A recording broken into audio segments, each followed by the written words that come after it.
Chapter 1 The Myth of Two Realms.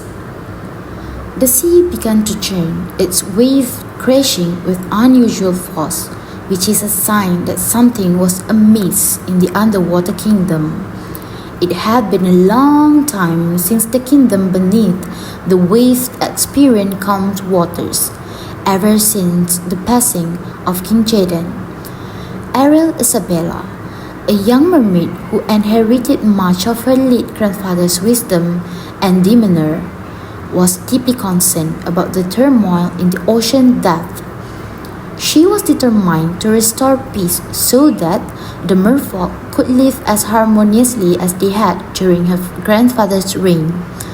However, Ariel's curiosity about life on land burned brightly, despite her parents, King Arlos and Queen Rania, forbidding her from dreaming of such a thing.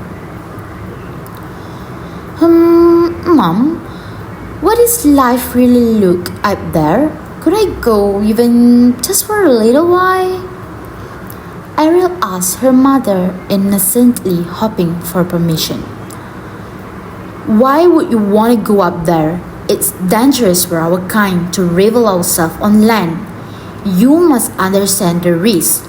Never ever go up there, Ariel. Her mother snapped, turning sharply toward her father, who sat silently on the ancestral throne. Ariel's curiosity only grew as she imagined the wonders of the land, a world so different from the ocean. She marveled at how humans walk on two legs, unlike merfolk who swim with tails and breathe through gales. Yet, something about her father's silence intrigued her. He never seemed as adamant as her mother when Ariel broke up her dreams of visiting the surface. It was as if he was hiding something, and Ariel was determined to uncover the truth.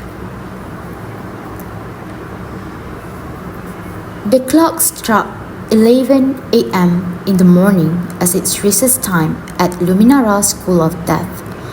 All students were asked to gather at the Grand Hall, where an important announcement was about to be made. Professor Glinda McConnell, the school's headmistress, stood at the center, and her presence commanding attention. All right, everyone, today is a momentous occasion, one eagerly anticipated across the ocean. It is the day of the realm exchange between the land and the sea. The realm exchange? Ariel's mind raced. Did this mean that humans would come to the ocean? How would they survive? Would they transform into merfolk? A whirlwind of questions swirled in her head as she listened intently. Here is the list of humans who have earned a place in Luminara School of Death. You are all tasked with helping them adapt to life in the ocean and teaching them about our ways of living. That is all. Dismissed. The headmistress concluded, reading the names aloud before retreating to her chambers. Sophie? Agatha? Ariel's heart skipped a beat. Those was the name of the girls she had seen at the surface before. She spotted them sitting at the far end of the hall with others. But they were here because of the relentless desire to explore. Ariel's mind grew restless as confusion and unease clouded her thoughts. Sophie's and Agatha's POV. Agatha, look at this. How we finally made it into the underwater school. Luminara School of Death. You know how much I have always wanted to come here, right? My dream has finally come true.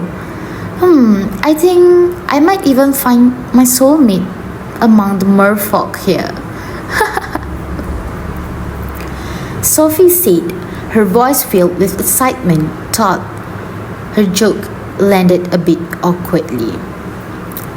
Sophie, none of this feels right. How did I ended up here with you? I never asked to be part of this. Agatha replied, clearly unsettled. Well, yes, Agatha, you did not ask for this and you did not work for it either. But do not forget that wherever I go, you will be right there with me, my dear best friend, Sophie said with a gleeful laugh. Agatha, still in shock that she couldn't find the words to respond, she exchanged a bewildered glance with Sophie. Sophie! Agatha! Ah! Agatha gasped as she realized her body was starting to transform, her legs merging into a shimmering mermaid tail. Sophie too.